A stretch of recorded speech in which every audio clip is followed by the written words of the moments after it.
Oh dang, I started this way too early. Wait, okay. Sorry, I was still on the last video. So hi everyone, welcome to the channel if you're new, welcome back if you aren't. I am EDJ, and we are continuing with Kings and Generals Caesar series. So last time, we saw the Chadness of Agrippa helping, destroy like 30 ships of Pompey. Octavian's invasion seems to be kind of going well, mainly because Agrippa took out like a lot of ships. Lepidus has a foothold and is besieging a city right now, but Octavian is at risk of being surrounded by Sextus, so we'll see how he can do. I know Octavian isn't a great commander. His main strength was in politics, but overall we'll see how he can hold his own, I know that we'll see. We'll just see. So yeah, if you want to watch this original video without me talking or pausing the talk, the link's always down in the description down below. With that said, and without any further ado, let's just get right into it. Let's watch Octavian defeats two enemies in one campaign.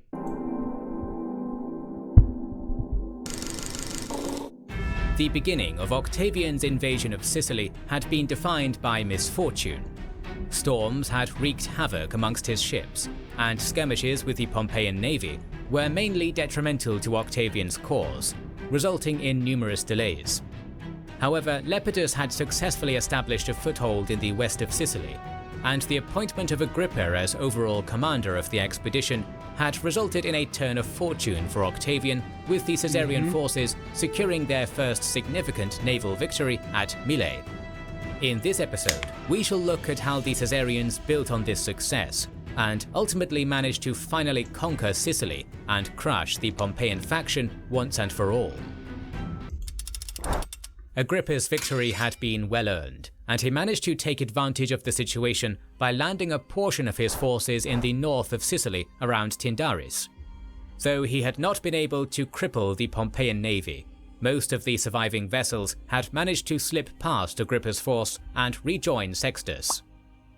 Octavian, meanwhile, was attempting to capitalize on Agrippa's victory and led his portion of the army and fleet, totaling 3 legions and perhaps 150 ships, to the west of Sicily, landing around Tauromenium in the early summer of 36 BC. He had underestimated Sextus. As his men began to fortify their camp, they saw the Pompeian fleet closing in, while the Pompeian army advanced parallel along the coast. Seeing that Octavian's forces were distracted, fortifying their position, Sextus ordered his cavalry to attack, harassing the Caesarian legions where they could. Still, Octavian's men were able to fend off the attacks and complete their defences. Nevertheless, Octavian was in a bad position, with his land forces surrounded in their fort, his navy blockaded, and his supply line to the Italian mainland cut off. Recognizing that the situation would be unwinnable without a secure supply line, Octavian assigned Cornificius, a man who had distinguished himself under Caesar, as commander of the land forces. At the same time, Octavian took control of the ships. Having heard of Agrippa's victory over the Pompeian fleet, he assumed that his larger fleet would be able to find similar success. Still, the resulting battle once again proved to be a disaster for Octavian. Oh my gosh. The extant sources do not give a detailed account of the battle itself, but they report that Octavian lost many ships, many of the sailors who abandoned ships and made it to shore getting cut down by the Pompeian cavalry. Yeah, that was a disaster. Yeah, Octavian, he was a little too overconfident there, and yeah, Sextus is holding his own. I have to give it to Sextus, man. The dude's not going out without a fight. He's making them work for it. But yeah, I guess that goes to show you just who's in charge. Agrippa being Agrippa and the greatness of his, power as a general and military commander was able to win, yet Octavian kind of got decimated there, so it kind of goes to show you that, yeah, who's in charge really does affect how certain battles play out, right? Octavian barely escaped with his life, and rather than retreating to his legions on Sicily, was forced back to the Italian mainland. he desperately sent messages to Agrippa requesting all his forces to move as quickly as possible to Cornificius's position, and ordered another 3 legions to cross the straits from Italy to Sicily, planning to follow shortly after. Effectively abandoned in Sicily, Cornificius realized how dire his situation was. With the supply line cut, it was only a matter of time before he and his men were starved out of their position. He drew his men up for battle, but the Pompeians refused the engagement. With few other options available, Octavian's general prepared his men to fight north towards Agrippa's men. The legions marched in a hollow square, with the unarmed and wounded men in the center, and were constantly harassed by missile and light cavalry troops, including some of the renowned Numidian light cavalry that had sided with Sextus. Broken terrain and constant Pompeian attacks made their march painfully slow. To make things worse, the army had also moved with very few supplies, and the combination of the summer heat and harassing tactics from Sextus's men made it almost impossible for the men to find water. Cornificius was eventually forced to abandon his wounded men to make a better pace. After 5 days of dehydration and constant harassment, Cornificius's men were at their breaking point and in no fit shape to fight. Sextus's men began to close in to deal the final blow, but suddenly... Yeah. Oh, then he's about to be saved. I was about to say, like, Cornificius was put in a really awful position, right? But the fact that they marched 5 days without water, you know, starving, being harassed, that's amazing. Suddenly, 3 of Agrippa's legions, under the command of one of his lieutenants, emerged. The Pompeian force retreated in the face of these reinforcements, and the remnants of Cornificius's troops were finally able to ensure Agrippa's camp's safety around Mylae. Wow. Agrippa successfully managed to take the stronghold of Tyndaris in the meantime, and Octavian rejoined him here, bringing more legions from the Italian mainland. In total, he now had a staggering 21 legions in Sicily, not including the forces under Lepidus. In the face of such opposition, Sextus was forced to retreat to the Pelorus Peninsula. Lepidus's operations around Lilybaeum had been largely successful, but he had failed to take the city itself, and a reinforcing force sent by Sextus made him give up the endeavor. Rather than tying up his legions in a prolonged siege, he marched across the island to Octavian and Agrippa. From this point, the Pompeians' fate was effectively sealed. The Caesarians had an overwhelming numerical superiority on land and at sea. Sextus was effectively pinned in the peninsula, with Messana as his last significant holdout in the island's east. Initially, Octavian and Agrippa planned to starve Sextus into submission. Still, Lepidus had become an increasing problem, constantly arguing with Octavian and insisting that he should have just as much command as Octavian. He was not wrong. Politically, Octavian was in a dangerous position. Lepidus so far had reasonable success in Sicily, while Octavian's forces had suffered numerous setbacks. As a result, there was a real threat that Lepidus would be able to supplant Octavian as the joint most powerful man in Rome. Rumors had even circulated that Lepidus was in secret communication with Sextus. Octavian no longer had the time to defeat Sextus at his leisure. He needed a decisive victory to crush Sextus and establish himself as the undisputed victor over Lepidus. Take part in the large-scale battles of War Thunder, an epic multiplayer action game with military vehicles, tanks. Man, Lepidus is finally standing up for himself. Finally, like, you know, who's kind of been relatively ignored and pushed to the back. Now he's, like, actually standing up to Octavian. So yeah, Octavian, you need to win, because so far you got your butt kicked. So yeah, let's do this. In order to achieve this, Octavian and Agrippa began increasing the amount of pressure on Sextus's position, Octavian taking any towns that continued to supply the Pompeians, while Agrippa maintained a blockade at sea. With time running out, Sextus had no choice but to draw his navy out for battle, hoping to break Agrippa's fleet and open up a route for supplies and retreat. The two fleets, roughly equal in size at approximately 300 ships, met just off the coast of Naulochus. Sextus had learnt much from his navy's previous engagement at Mylae, increasing the size of his ships to match the larger Caesarian ones. Agrippa, however, had made his own adaptations, inventing a new kind of weapon, the harpax. Roman ships had previously used the corvus, a bridge with a large nail at one end, to pin enemy ships for boarding. The harpax, on the other hand, was a large grappling hook fired from a ballista-like device. It could be fired from a distance, and then used a winch to drag the enemy ship close. Dude literally just invented something. Dude, Agrippa can do it all. A great engineer, great administrator, great general. Is there anything Agrippa can't do? Like, the dude's a genius, man.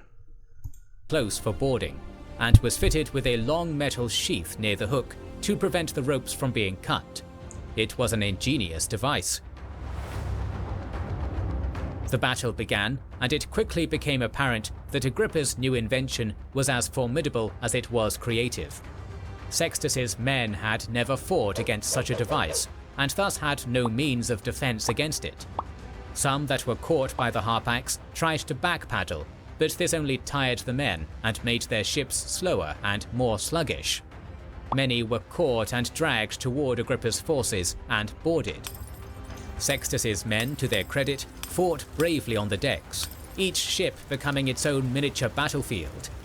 From the shoreline, the armies of both sides watched helplessly, unable to distinguish between them, urging their allies on with shouts of encouragement.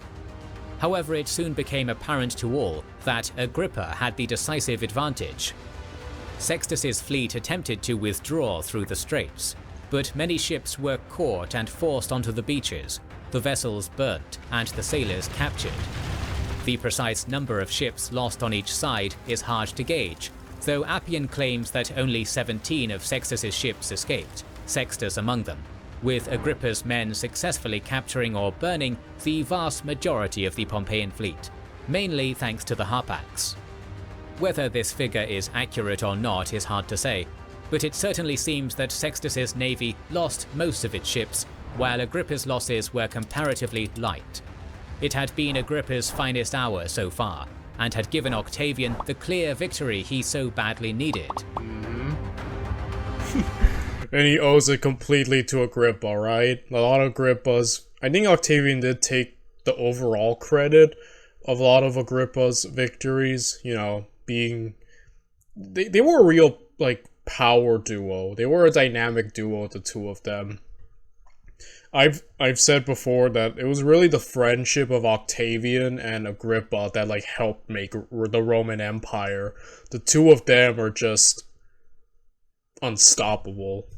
In the immediate aftermath, Sextus fled to Messana, abandoning his army in the area.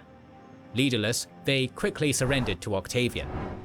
Sextus recalled the 8 legions around Lilybaeum, seemingly intending to make a stand with them around Messana. However, before they arrived, more and more of Sextus's inner circle began to defect, and Sextus abandoned the island of Sicily with his family, sailing in secrecy to Antony, hoping that he would find safety there in recompense for Sextus having given sanctuary to Antony's mother in the past. The Pompeian legions that arrived in Messana found themselves leaderless and were quickly besieged by the Caesarian armies under the command of Lepidus and Agrippa. The Pompeians quickly sent peace envoys to negotiate, Agrippa being ordered not to concede anything until Octavian arrived on the scene. Lepidus, however, had other plans, and agreed to allow the Pompeian legions to join him, granting them the right to sack Messana in return. Lepidus and Pompey's men thus plundered the city throughout the night, Agrippa's legions maintaining their position outside the city. Combined with his forces from Africa, Lepidus now had a total of 21 legions under his personal command, roughly equal to those under Octavian and Agrippa. He now chose to make his move. Declaring himself as the conqueror of Sicily, Lepidus sent word to towns in Sicily to reject any envoys sent from Octavian, and listen only to those sent by himself. Oh boy. Octavian reacted quickly, Okay, so Lepidus is now, he's, I guess, upset about how he's been treated. You know, history has rendered him irrelevant, unfortunately, in this triumvirate, so it seems like now he's probably fed up at the breaking point and has decided to make his own power moves. I know it doesn't go well for him. confronting Lepidus, who offered Octavian control of Sicily and North Africa in return for Gaul, Hispania, and Illyricum. That's insane. Effectively, it was an offer to restore the separation initially agreed upon in 43 BC by the Second Triumvirate. Octavian, of course, refused. The soldiers Yeah, that's insane. Why would he give up, like, all that, right? began to worry that after just having proved victorious in the Sicilian campaign against Sextus, they would be swept into another war between Lepidus and Octavian. The latter got wind of these misgivings, and initially sent agents into Lepidus's camp to gauge the loyalties of the legions, before entering himself, leaving a significant cavalry bodyguard at the gates. Many of the previously Pompeian legions were worried that the peace treaty would not be valid unless Octavian endorsed it. Many of Lepidus's men were embittered that they had to share the spoils of looting Messana with men they had only recently been fighting against. Octavian proclaimed that he would accept all who wanted to join him, and many pledged their loyalty there and then. Your child needs these 3 key factors to get into an Ivy League or top 25. In his tent, Lepidus heard that his army was dissolving and stormed out. A fight of some kind broke out, one of Octavian's entourage getting killed, and Octavian himself almost getting wounded. Octavian retreated to his cavalry, and what happened next is not entirely clear. Appian paints a picture of Octavian with only his cavalry engaging in some kind of fighting with Lepidus's men that remained loyal, but that eventually more and more of his men defected, a trickle becoming a flood. Cassius Dio's version differs. According to his account, after entering Lepidus's camp, Octavian was soundly rebuffed by the men, and resorted to besieging the camp, Lepidus's men defecting throughout the course of the siege as the only practical option, despite having high respect for Lepidus. Effectively, one version has Octavian's power of personality convincing droves of men to his side, with an incompetent Lepidus being unaware of what was going on and losing almost all his legions after a short scuffle with Octavian, while the other has Octavian needing to effectively force Lepidus's men to join him through the threat of siege. Octavian, a master propagandist, managed to heavily control the narrative following the end of the Civil War. Such discrepancies are relatively common, and there is often bias in favor of Octavian and against his enemies. The consensus of modern historians is that the most likely course of events was somewhere in the middle. Octavian marched into the camp with his bodyguard, managing to win over some men. That's the thing about history. As we learned throughout this entire series, a lot of this history is from Rome, and then it's who's saying it, like, right? A lot of people who are pro-Augustus, pro-Empire, the victors wrote the history, and why would Octavian, like Caesar before him, paint himself in a bad light, right? And Caesar would often inflate numbers probably much larger than, or smaller whenever, you know, it suited him. So it's like, you're always wondering, what the heck actually happened? And it makes you really wonder where we're getting our history from, right? Like, who's the person writing all of this? What is their motives? What is their agendas? Why would they, you know? So at the end, sometimes, like, history can be muddled because you don't know exactly what happened or if it happened exactly as told. So, yeah, yeah, it seems like being in the middle is more, yeah, the safer option, right? Somewhere down in the middle. You hear 2 conflicting stories often. It's a bit of both, meet down the middle. Though I was leaning more into the Augustus besieging them and making them join him. That just seems like something Augustus, who's very brutal at this point, would do. But then again, you don't know, right? men, but the majority stayed loyal to Lepidus. As a result, Octavian used force to threaten the loyalists to join his side. The end result, however, is clear. The entirety of Lepidus's army, all 21 legions, passed over to Octavian's command. This was, in effect, the end of Lepidus's career.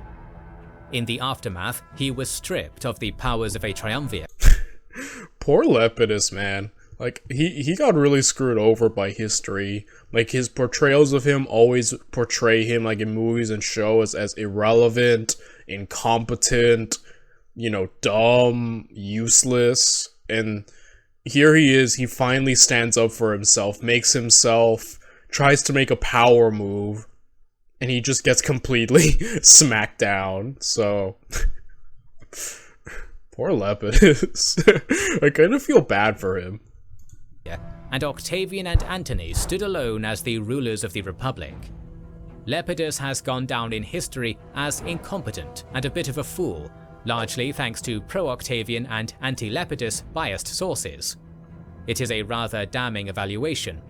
Lepidus had played the game well, but the decks were arguably stacked against him.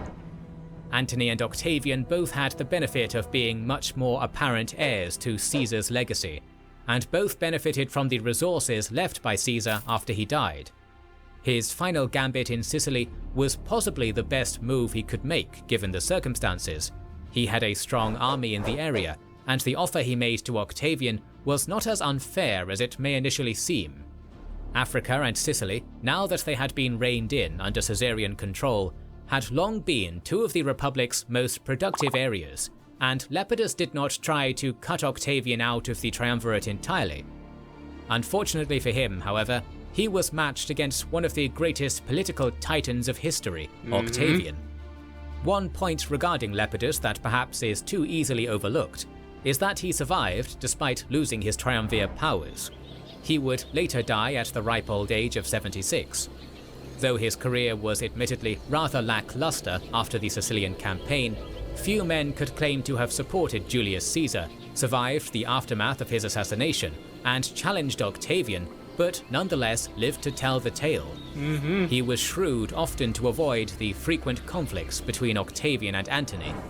Though we should not get ahead of ourselves and laud him as a political genius, dismissing him as an incompetent fool seems inaccurate and unjust. Yeah, I agree.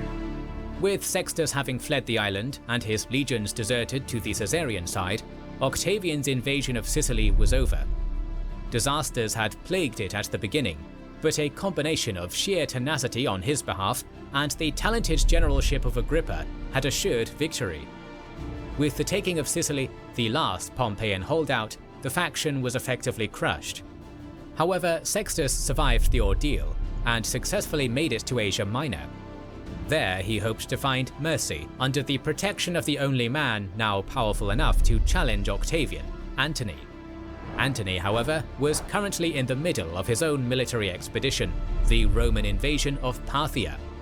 Thanks again to Blinkist for sponsoring this video. So yeah, I guess we'll cover more of that later. So yeah, overall, that was Lepidus' last stand, and he got owned essentially.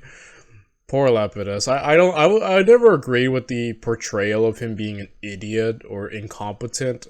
Just unfortunately, he was up against Augustus, who was Augustus. No more needs to be said. So yeah, unfortunately, but at least he got to live to be old, you know, which is, I guess, a blessing at this point because everyone's dying. So yeah, we'll be seeing Mark Antony's botch of his invasion of Parthia next, which I'm very excited to. So I'll see you all then, everyone. Bye.